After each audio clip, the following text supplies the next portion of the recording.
첫 주일을 열고 있는데 하나님께서 정말 가정 안에서의 사랑을 풍성히 부어주고 또 우리 성도가 한 가정입니다. 그렇죠?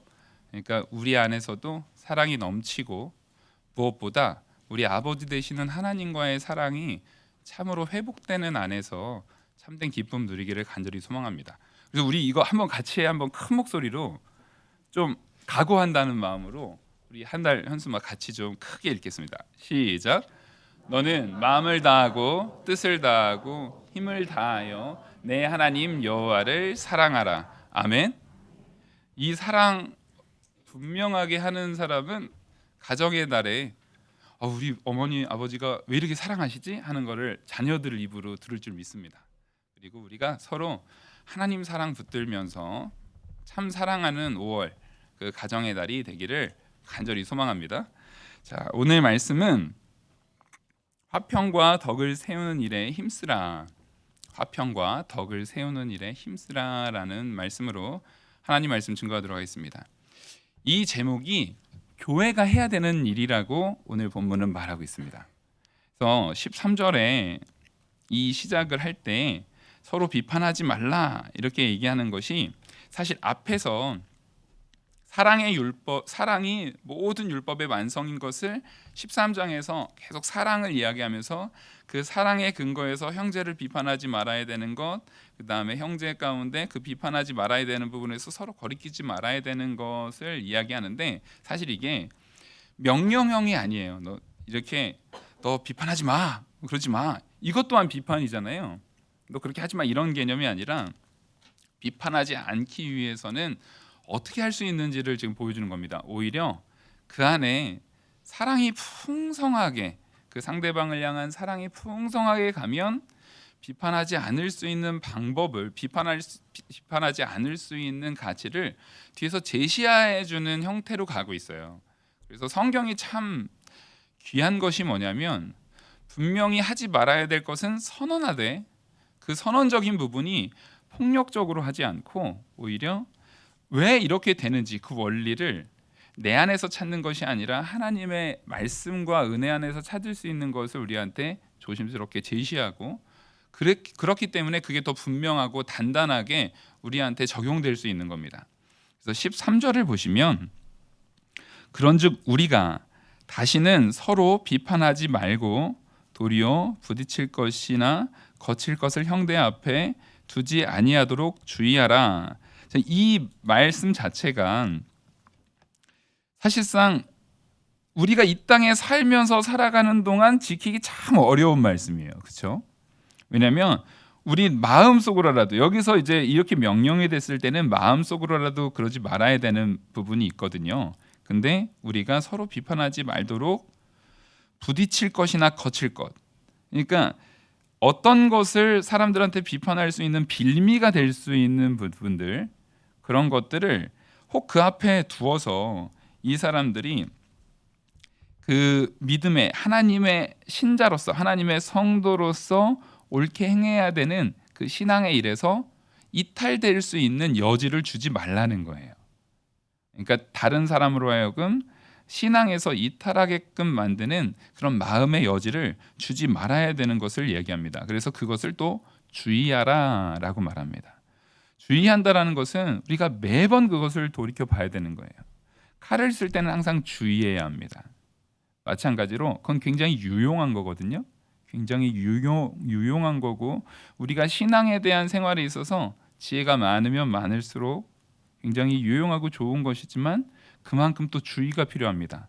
어떤 주의냐면 혹시 이게 사랑에서 나가는 것이 아니라 정말 내 의나 내 지식이나 그런 걸 통해서 나가는 것이 아닌가라고 돌이켜 본다는 측면에서 우린 주의할 필요가 있습니다. 그래서 14절에 내가 주 예수 안에서 알고 확신하노니 이것은 예수님 말씀 안에서 확신되는 사실이라는 겁니다. 확신하노니 무엇이든지 스스로 속된 것이 없으되 다만 속되게 여기는 그 사람에게는 속되니라.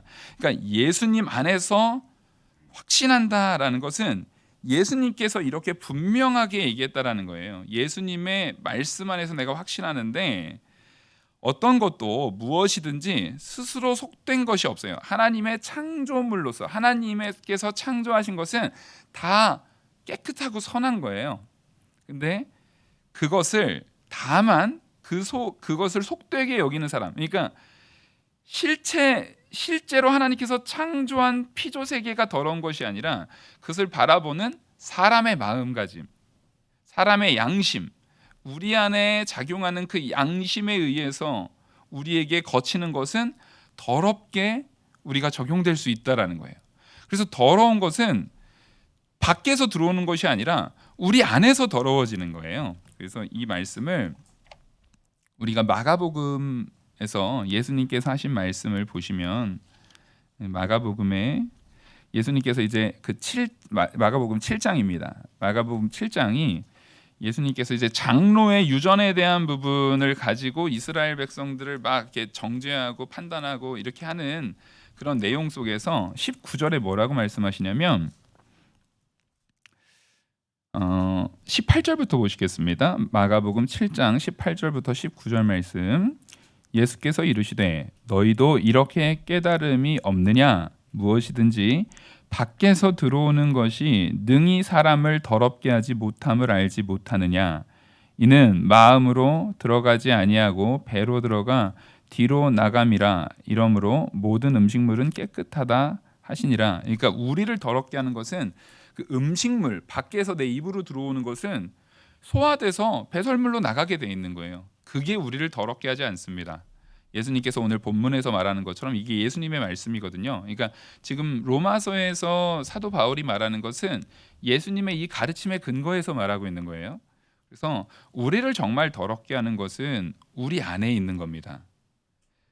밖에서 들어오는 것이 우리를 더럽게 하지 못하고 오히려 이는 우리 안에 있는 것들, 우리 안에 있는 것들이 내 죄악들, 그리고 내가 양심에 거리끼게 행동하는 행동들, 분명히 내가 이게 옳지 않은 것을 알고 혹은 긴가민가 하는 경우들이 많아요. 생각보다 우리가 살면서 답이 딱딱 정해지면 되게 좋은데 이게 맞나? 이게 맞나? 이렇게 혼란스러울 때가 있어요. 근데 그때 우리는 기도함을 통해서 뭘 깨달아야 되냐면 성령이 살아계시잖아요, 우리 안에. 성령께서 주시는 양심에 따라서 행동하는 것이 가장 좋은 거예요. 근데 그 양심을 거리끼는 것들, 그런 것들이 우리를 더럽게 합니다. 그래서 그 부분을 말씀해 주시는 것이고, 그 맥락 속에서 아까 그 마가복음 그 본문을 지금 이 말씀의 근거로 삼았다고 했잖아요. 그래서 그것과 연장선상에서 오늘 로마서 본문 15절을 보시면 만일 음식으로 말미암아 내 형제가 근심하게 되면 이는 내가 사랑으로 행하지 아니함이라. 그리스도께서 대신하여 죽으신 형제를 내 음식으로 망하게 하지 말라. 이거 여기까지만 딱 보면은 약간 잘 모르겠죠. 왜냐면 음식으로 음식 안 줘서 그런가? 혼자만 다 먹어서 그런가? 그러니까 이게 뒤를 좀 더 봐야 돼요. 뒤를 좀 더 봐서 왜냐면 우리가 이거 정황상 알아요. 정황상 알죠. 이제 우상에 바친 제물에서 고기 먹는 문제, 뭐 또 고기 먹는 문제만 얘기하는 건 아닙니다. 그러니까 지금 구약 시대에 먹지 말라고 했던 거를 신약 시대에는 이제 예수님께서 베드로에게 환상 보여주시면서 먹어도 된다고 했죠. 그럼에도 불구하고 그게 우리가 지켜왔던 것들이 쉽게 바뀝니까? 아니요, 그거 바뀌지 않아요. 그리고 지켜왔던 것을 자기가 지켜나가면서 죽는 순간까지 지켜나가는 거, 그것도 귀한 거고 잘하는 거예요. 훌륭한 겁니다. 근데 그런 부분들의 문제들 다 야기되고 있는 문제인데 그걸 좀 뒤에서 더 보면 16절 그러므로 너희의 선한 것이 비방을 받지 않게 하라. 하나님의 나라는 먹는 것과 마시는 것이 아니요 오직 성령 안에 있는 의와 평강과 희락이라. 지금 먹는 문제에 대한 부분을 가지고 얘기를 하는데 먹는 문제에 대한 부분 이것을 분명히 먹는 것도 선한 것이고 우리가 그래서 앞에 지난주에 얘기를 할 때 강한 자와 약한 자를 얘기를 했잖아요. 강한 자라고 더 좋은 거 아니고요. 약한 자로 더 나쁜 거에 아님을 제가 분명히 말씀드렸습니다. 강한 자라는 것은 이제는 내가 오히려 그때 당시에 강한 자라고 하는 것은 믿음이 강한 자다라고 표현하니까 이게 훨씬 더 좋아 보이지만 이제 막 믿은 성도들, 오히려 당시 이제 막 믿은 성도들은 그 유대 사회에서 먹지 말라고 했던 것들을 먹을 때 당연히 양심의 거리낌이 있어요, 없어요? 없어요. 이방 사람들이거든요.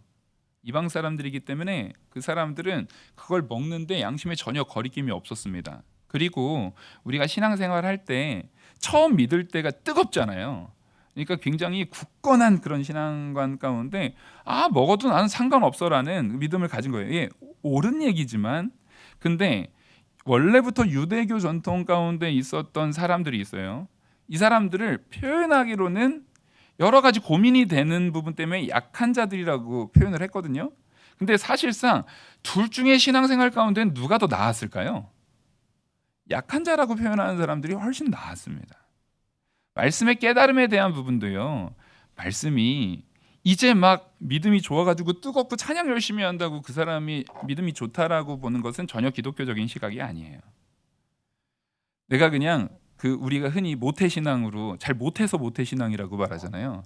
근데 그냥 부모님 쫓아서 어렸을 때부터 들락날락거리면서 아주 어렸을 때부터 교회에 그냥 억지로 앉아 있었든 뭐 했었든 그 사람이 앉아 있으면서 들은 말씀들이 사실은 그 안에 다 쌓여서 그 사람으로 하여금 굉장히 진짜 결정적인 순간에 정말 어렵고 힘든 결정적인 순간에 믿음을 확 사용하게 합니다. 실제로 대박해 시기가 났을 때 목숨 걸고 순교했던 사람 중에 유대교부터 믿어가지고 했던 사람이 많았겠습니까? 그 지역에서 갑자기 전도돼가지고 믿은 사람이 많았겠습니까? 유대교적인 전통 안에서 신앙생활을 쭉 이어오다가 예수 그리스도를 만나고 거기에서 유대교에서 기독교를 개정한 사람들이 훨씬 순교한 자들이 많았어요. 그래서 사도들도 다 유대인들이잖아요. 그러니까 이런 부분에 있어서 우리는 여기서 강하다 약하다가 이 사람은 믿음이 되게 좋은 사람이고 약한 사람은 믿음이 약한 사람이다 이렇게 표현하는 것은 사실은 여기선 정확한 표현은 아닌 것 같아요. 그래서 요 얘기 지금 방금 18절까지 17절까지가 우리가 읽었을 때 그 먹는 문제를 가지고 지금 이야기를 하고 있어요. 먹는 문제 때문에 죽은 형제들, 그러니까 그리스도께서 대신하여 죽으신 형제를, 그러니까 전부 다 이것을 강한 자나 약한 자나 이것을 먹는 자나 먹지 않는 자나 다 누가 그 사람을 위해서 십자가에 못 박혀 죽으셨어요? 예수님께서 그 형제를 위해서 십자가에 못 박혀 죽었는데 그리고 부활하셨는데 그 형제를 내 음식으로 망하게 하지 말라는 거예요. 네 음식 그걸 가지고 예수님이 피값으로 사신 그 형제를 망하는 자리까지 그 앞에 거치는 돌을 둬서 망하는 자리에 두지 말라는 겁니다. 그래서 어떤 일이 있었냐면 21절을 이건 좀 먼저 가져와서 우리가 보겠습니다. 21절을 보시면 고기도 먹지 아니하고 포도주도 마시지 아니하고 무엇이든지 내 형제로 거리끼게 하는 일을 아니함이 아름다우니라. 이게 지금 정답을 얘기한 거예요. 그러면 고기도 먹지 말라? 제가 이걸 먼저 읽은 이유가 있겠죠. 고기도 먹지 말아야 돼. 아무것도 하지 말아야 돼. 그게 좋은 신앙이야. 이걸 얘기한 겁니까? 아닙니다. 사랑을 근거로. 그러면 그 맥락상 20절 우리 큰 목소리 한번 읽어볼까요? 시작.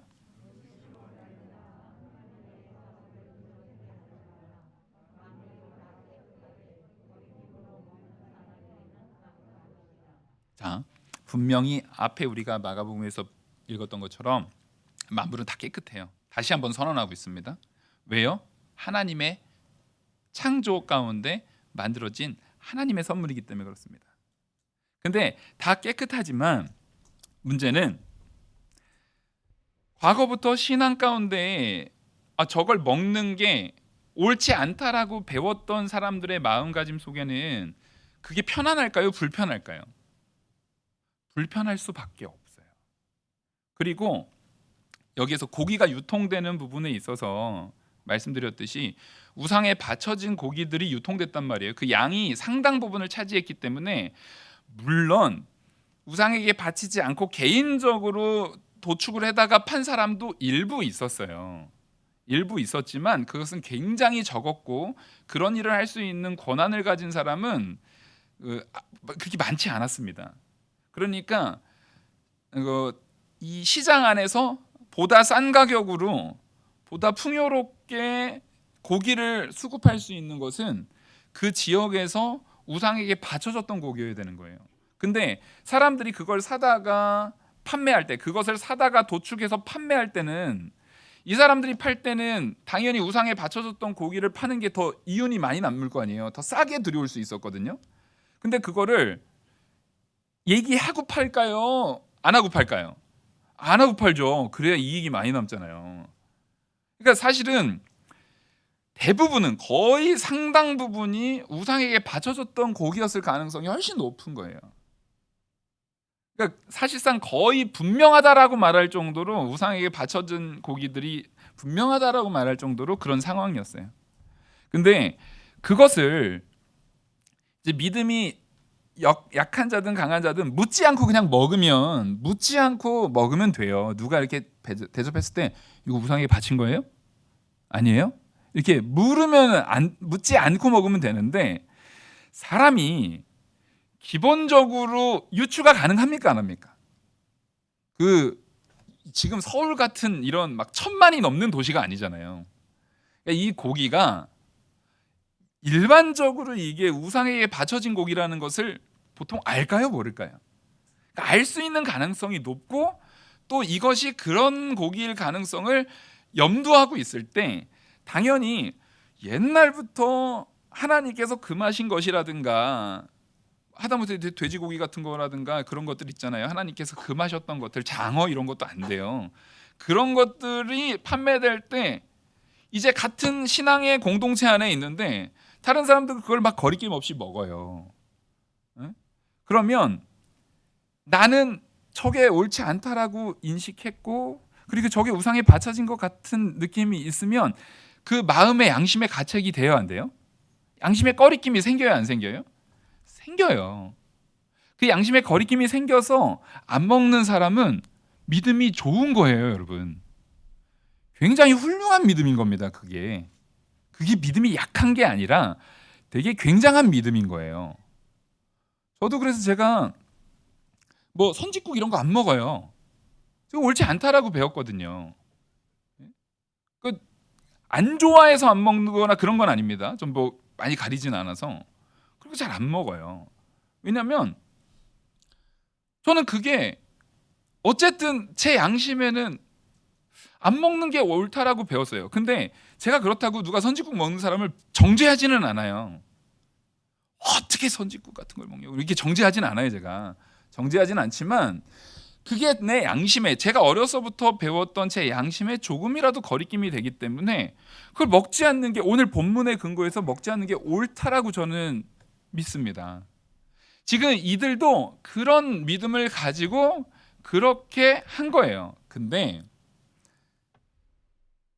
제가 그런 믿음을 가지고 있는데 옆에 제가 되게 존경하는 저보다 더 훌륭한 스승 정도 되는 분이 옆에서 선짓국을 막 맛있게 드시면서 역시 선짓국 너무 맛있어. 그러면서 그러니까 같은 신앙인인데 되게 이렇게 존중하는 신앙인인데 그런 걸 막 먹으면서 이거 다 음식은 다 아무것도 상관없는 거고 그러면서 살짝 또 선짓국에는 소주 반잔 해가지고 반주로 먹어야지 막 그러면서 이렇게 먹으면 옆에 있는 제가 시험이 들까요 안 들까요? 시험이 들어요. 왜냐면 이 사람이 더 믿음 가운데 본이 될 수 있는 사람이면 사람일수록 주변 사람들이 시험에 들게 돼 있어요. 그래서 내가 하나님의 보시는 성도로서 그 하나님 앞에 더 믿음의 모범을 보여야 되는 사람일수록 사실은 신앙생활을 더 복잡하게 하셔야 돼요. 더 신경 써서 하셔야 돼요. 이것이 혹시 내가 정말 시험을 주는 부분이 아닐까? 혹시 저 연약한 사람은 이 부분에 대해서 이게 어려움을 겪지 않을까? 그런 부분을 우리는 당연히 하나님 사랑과 이웃 사랑에 대한 마음가짐을 가지고 아주 예민하게 여기서 접근을 해야 돼요.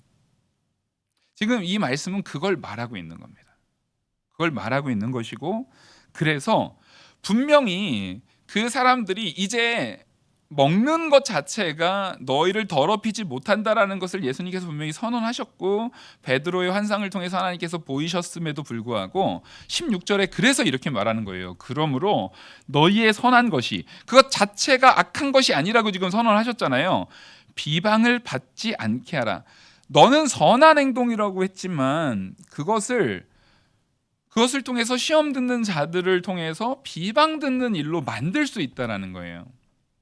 그렇지 않게 해야 되는 것이고, 또 당연히 하나님 나라는 17절에 먹는 것과 마시는 것이 아니고 오직 성령 안에 있는 의와 평강과 희락에 있다라는 거예요. 맞아요. 우리는 의와 평강과 희락에 있습니다. 의라는 건 하나님 앞에 의로운 내가 신분, 나는 이제 예수 그리스도의 십자가의 보혈로 의를 덧입었잖아요. 그 의와 평강과 희락에 있어요. 근데 이 모든 것들은 성령께서 우리에게 선물로 주시고 이끄시는 반대 그 은혜 안에 있거든요. 근데 내 안에 계신 성령의 인도를 따라 내가 마음의 양심의 가책이 있을 때는 그 행동을 하면 안 되는 거예요. 그리고 이런 거예요. 사람이 다 눈치가 있습니다. 예를 들어서 제가 아까 선짓국을 잘 안 먹는다고 했어요. 근데 어느 날 너무 막 아침에 막 너무 입맛이 없어서 그게 막 땡겨서 제가 막 먹고 있는데 마침 우리 성가대가 그 식당에 회식하러 온 거예요. 그래서 제가 막 선지국을 막 이렇게 맛있게 먹고 있는 모습을 보면 여기서 시험 드시는 분들이 물론 믿음 좋아서 안 드시겠지만 이상하게 생각하실 마음이 들겠어요, 안 들겠어요? 들죠. 뭐야? 안 먹는다며. 그리고 이 중에서는 피째 먹지 말라라는 그 말씀 있잖아요. 그것은 사도행전에서도 하지 말라고 했습니다. 사실은 그거는 지금도 유효한 거예요, 안 한 거예요? 유효한 거예요. 그러니까 그 말씀이 더 분명하게, 그러니까 믿음이 좋은 거죠. 말씀대로 살려고 하는 거죠. 그 말씀이 명확하게 주어져 있는 사람한테는 그 모습이 물론 본질적으로 그게 죄냐 아니냐, 그것 때문에 지옥 가냐 안 가냐 아닌 거 알아요. 그것 때문에 지옥 가지 않는다는 건 알아도 그게 시험이 안 들까요? 그거는 그 사람도 실족하게 할 뿐만 아니라 내 양심에도 분명히 내가 말해놓고서 양심에도 거리끼게 행동하고 있는 거예요. 하나님께서는 그거 하지 말라는 거예요. 지금 이 말씀 속에서 오히려 그거 하지 말라는 거예요. 그러면서 이로써 그리스도를 섬기는 18절, 그리스도를 섬기는 자는 하나님을 기쁘시게 하며 사람에게도 칭찬받느니라. 그러니까 하나님 보시기에도 내 양심에도 거리낌이 없이 하고 사람들한테도 그 앞에 거치는 돌이라든가 걸려 넘어지는 그런 짓을 하지 말고 내가 오히려 나를 절제하면, 자, 보통 칭찬받는 사람은 내 맘대로 하는 사람이 칭찬받아요, 자기를 절제하는 사람이 칭찬받아요? 예. 이거는 동서고금을 막론하고 진리입니다. 그렇죠?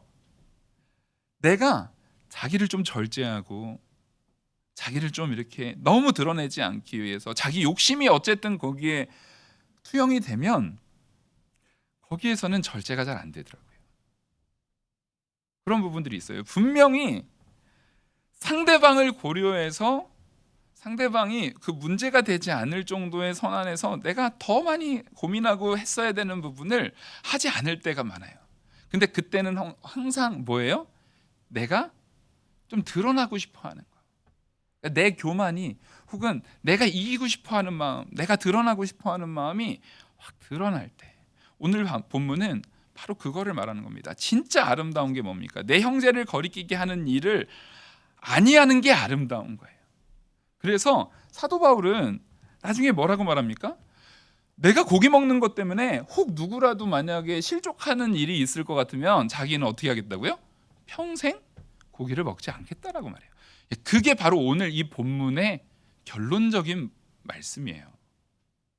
근데 이게 자꾸 뭐가 안 되냐면 나를 좀 이렇게 뭐랄까 사람들한테 인정받고 싶은 마음에서 그런 일들이 많이 일어나요. 그래서 22절 보시면 내게 있는 믿음을 하나님 앞에서 스스로 가지고 있으라. 자기가 옳다 하는 바로 자기를 정죄하지 아니하는 자는 복이 있도다. 그러니까 자기의 말이 자기를 정죄하지 않는 게 복이 있는 거예요. 그러려면 사실은 내 욕심이 들어가지 말고 온전히 누구 앞에 서야 돼요? 하나님 앞에 서야 되거든요. 그게 안 되면 누구나 그게 드러나게 돼요. 그래서 23절에 보시면 의심하고 먹는 자는 정죄되었나니 이는 믿음을 따라 하지 아니하였기 때문이라. 믿음을 따라 하지 아니하는 것은 다 죄니라. 물론 우리는 내 믿음대로 한다라고 하지만 어느 것까지가 믿음이고 어느 것까지가 믿음이 아닌지에 대한 부분을 굉장히 애매모호할 때가 있어요. 지금 당장은 내가 그 믿음이라고 생각했는데 뒤늦게 하나님께서 알려주시는 깨달음 가운데 그게 아니었던 것이 드러나는 경우가 있어요. 제가 이 시간 우리 성도님들께 꼭 하나 고백하고 싶은 게 뭐냐면, 제가 전에 부자 청년의 비유, 딱 요 오늘 말씀이 하나님께서 저에게 치시는 말씀이더라고요. 제가 청빙 설교를 했던 그 부자 청년의 비유를 다시 설교하면서 여러분 들어보십시오라고 했잖아요. 그래서 들어보는데 거기 제가 말 실수를 했더라고요. 근데 그것 자체는 그냥 실수에 불과했던 건 맞아요. 왜냐하면 그 맥락상 그 설교 전체에 대한 내용이 절대로 우리가 구원받는 것은 하나님의 은혜지 누가 구원받는지 안 받았는지 알 수 없는 게 맞아요. 제가 평소에도 그렇게 말씀을 전하잖아요. 근데 제가 거기에서 하나님을 사랑했기 때문에, 이 부자 청년이 하나님을 사랑했기 때문에 구원받았습니다라고 말했더라고요. 이거 제가 말 실수한 겁니다. 하나님이, 그 부자 청년이 하나님을 사랑했다면 구원하시는 겁니다라고 해야 돼요. 왜냐하면 제가 다면을 때문에라고 잘못 표현했더라고요. 이거 분명히 바로 잡아야죠. 그래서 그것 때문에 문제는 이거보다 더 큰 걸 하나님께서 그 하나에서 제가 가지고 있었던 제 교만에 대한 욕심을 들춰내셨어요. 요거는 분명히 그 설교 안에서도 맥락상 옳지 않거든요. 그래서 그거는 진짜 제가 그냥 말실수를 한 겁니다. 하나님을 사랑했다면, 진짜 하나님을 사랑했다면 따를 것이고 따랐다면 구원했을 거라는 것을 말하려고 하는 것을 때문에라고 하는 바람에, 그 조사 하나를 잘못 쓰는 바람에 구원했다라고 하는 거예요. 몰라요. 부자 청년이 구원됐는지 안 됐는지는 모르는 게 정답이에요. 근데 그것 때문에 제가 그 설교를 여러 번 들었어요. 여러 번 듣고 그러다가 그날 설교했던 이 에스더 그 모르드게의 이야기도 제가 같이 들어봤어요. 하나님께서 거기에서 저를 완전히, 오늘 이 본문을 제가 벌써 3주 전에 이제 설교 준비를 이미 맞춰놓은 상태였거든요.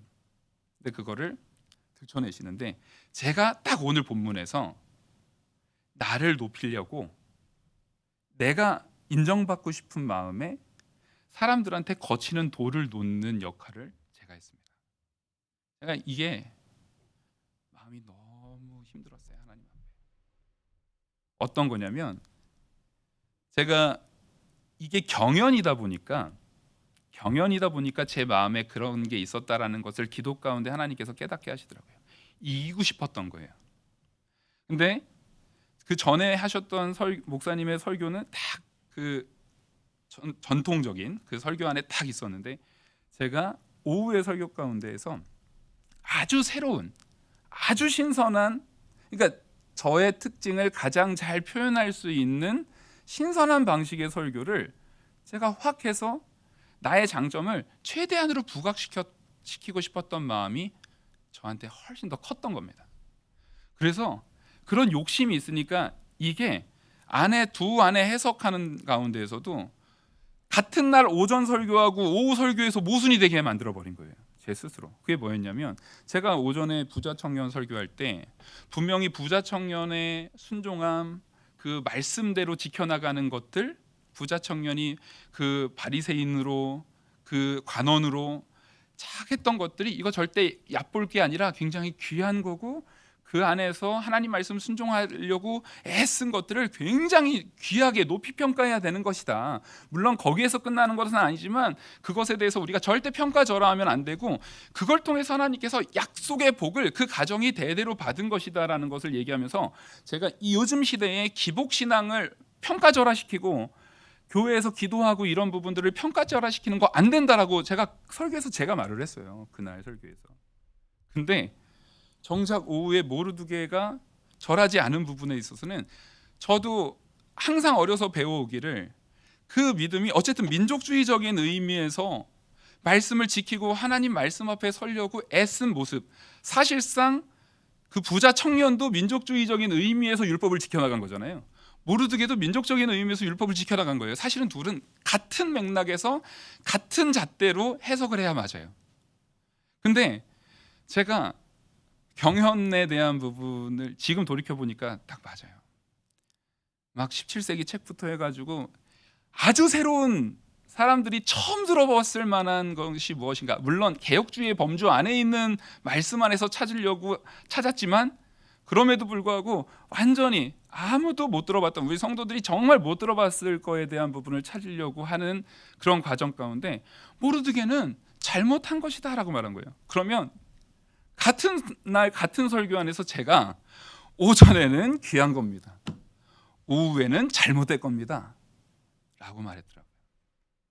제가 이 본문 속에서 이걸 고백하는 이유는 뭐냐면, 저라는 사람도 그게 경연이라는, 어쨌든 그걸 통해서 제가 투표로 뽑혀야 되잖아요. 그 속에 있을 때 제가 이기고 싶었던 마음이 컸구나 라는 것을 하나님께서 들춰내시더라고요. 그래서 정말 깊이 많이 회개하고 울었습니다. 아니 어떻게 이게 내가 정말 마음 안에, 그때는 확실히 지금보다 우리 성도님들을 사랑하는 마음이 아직 잘 몰랐잖아요. 적었던 게 분명해요. 근데 지금 와서라도 돌이키는 이유는 이제는 제가 그때하고는 비교할 수 없을 만큼 여러분들에 대한 사랑이 더 크거든요. 근데 그때 내가 그냥 이기고 싶다라는 그 내용 때문에 정작 그걸 가지고 분명히 성도한테 혼란이 있을 수 있는 부분을 내가 경연해서 이기겠다는, 사실 그거는 아무것도 아닌데, 그러니까 내가 하나님 앞에 참 부족한 목회자구나, 그걸 하나님께서 들춰내시더라고요. 오늘 이 본문도 그렇습니다. 이게 딱 저에게, 그리고 우리 성도들 모두에게 주시는 말씀이지만 특별히 저에게 하는 말씀 같았어요. 네가 어떤 것을 이루어 나가는데, 아니 이 해석이 아주 개혁적인 해석이고 나는 이 정도로 많이 알아, 다른 사람들은 한 번도 못 들어봤을걸? 내가 이 설교 준비하려고 얼마나 많이 찾아보고 얼마나 많은 책을 뒤져보고, 이거 야 다들 들어보면은 한 번도 못 들어본 설교 와가지고 신선할걸? 그게 도대체 성도의 유익에 뭐가 된다고 저는 그거를 붙드는 겁니다. 안타까운 잘못된 선택이에요. 그거보다는 성도들에게 혼란이 되지 않는 자극적인 어떤 것이 아니라 건강하게 되어질 수 있는 설교를 했어야 돼요. 그러니까 제가 오늘 이 본문의 말씀처럼 이거 왜 못 먹어? 얼마나 맛있는데 믿음 없는 사람들 이렇게 맛있어 라고 하는 것과 똑같은 죄악 가운데 빠졌더라고요.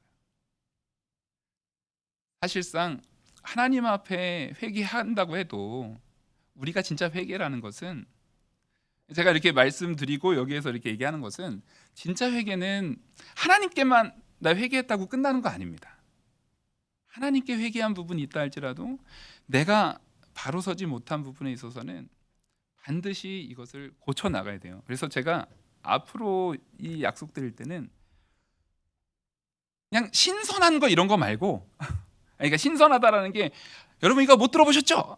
처음 들어보는 거죠? 이런 거 말고 정말 가장 유익이 되는 게 무엇일까? 물론 지금도 계속 그렇게 했지만 앞으로 그것을 더 추구하려고 합니다.